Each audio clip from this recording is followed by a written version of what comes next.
Hi, I'm Larry Downs, CEO of the Medical Society of New Jersey, and I'm here with Amanda Shiber, our Chief of Staff. And today we're going to discuss the arbitration process under the New Jersey Out-of-Network Consumer Protection, Transparency, Cost Containment, and Accountability Act.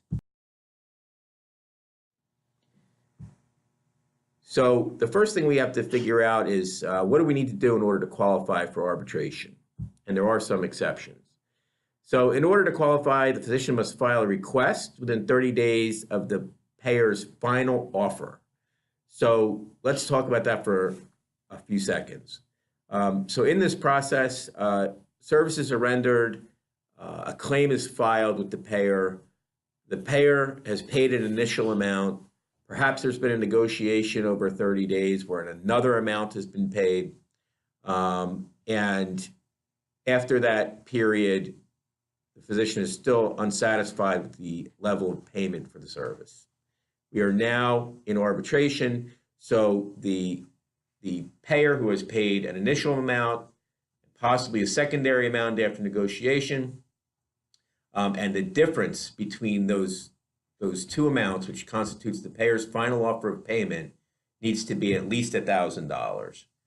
And the physician also has to have complied with prior auth, notice requirements for service, and everything else that the payer requires in the normal course of business. So the arbitration doesn't apply to certain claims that are under dispute regarding other issues like medical necessity, an experimental or investigational procedure, obviously cosmetic procedures, or procedures covered or should have been covered under an in-network exception. An in-network exception is really when there are no network physicians to perform a service. In order to initiate arbitration, first the physician has to file a request with Maximus, and Maximus is who the department has used for their other arbitration process. They are using them for out-of-network. There is an application, it's available online, and there is a link to it through our guidance document. And their website is currently for the other program, but they're accepting out-of-network arbitration through the PICPA program arbitration website. So I know that's a little bit confusing, but it's all the same Maximus website accepting arbitration requests. So the easiest thing to think about is if you want to file an arbitration request and you go on the department's website, Department of Banking and Insurance website, and you see a Maximus arbitration link, you can file your complaint there. Now, the law does say that the physician should notify the payer that they've initiated arbitration, but it's important to note that Maximus will also do that. So what happens if the payer files a request for arbitration? We expect this to be a rare occurrence. The payer should notify the physician that it has initiated arbitration and include its final offer, which is the combination of payments or a single payment, and the pre-arbitration EOB.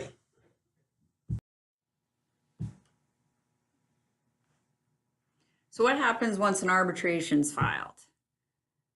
A lot. 8 steps to be exact. So Maximus, the arbitrator, will send acknowledgement of receipt of the arbitration application to both parties within 7 days of receipt. Now I'm hearing that there's some delay in that happening right now, but that's mostly because of the backup. There are a lot of claims not going through the arbitration process because it had not been set up yet. So I'm hearing there are some delays in that notification. And that will get better as the backlog diminishes. So going forward, we expect it to be within 7 days. Right. The next step is 15 days. So the initiating party will be given 15 days to correct any deficiencies in its application. So if the arbitrator needs more information, more documents, they will ask for that, and then the initiator, most likely the physician, will be asked to provide that within 15 days. If it's not provided within 15 days, that application will be considered withdrawn. So it's really important to respond to the arbitrator as soon as they ask for information. The responding party, who will likely be the payer, will also have 15 days to correct deficiencies. Otherwise, the arbitrator may automatically award to the initiating party.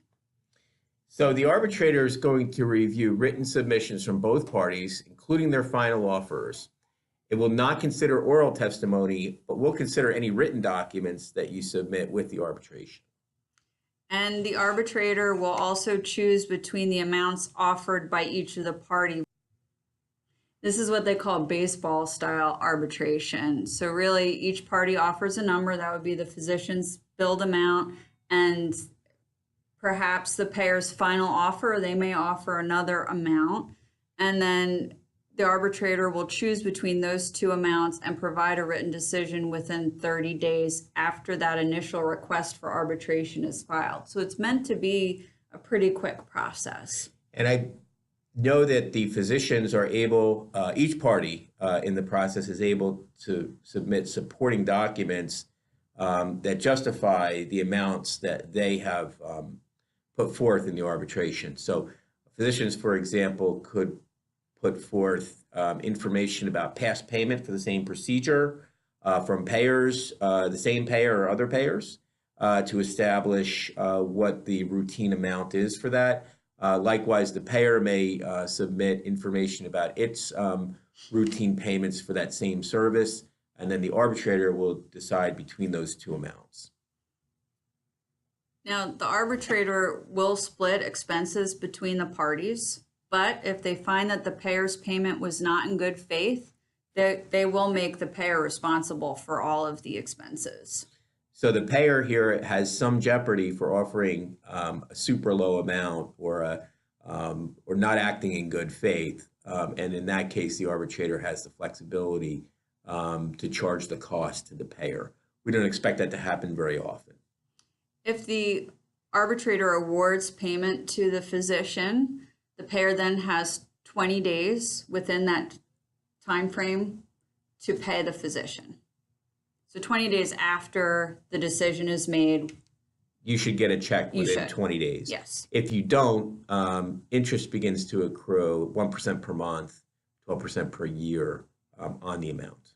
Which is similar to the prompt pay rule. The arbitrator's decision is binding on all parties. Again, the point of the law was to take the patient out of it. So since the decision is binding and part of the agreement to enter into arbitration is to leave the patient out of the billing and collection service.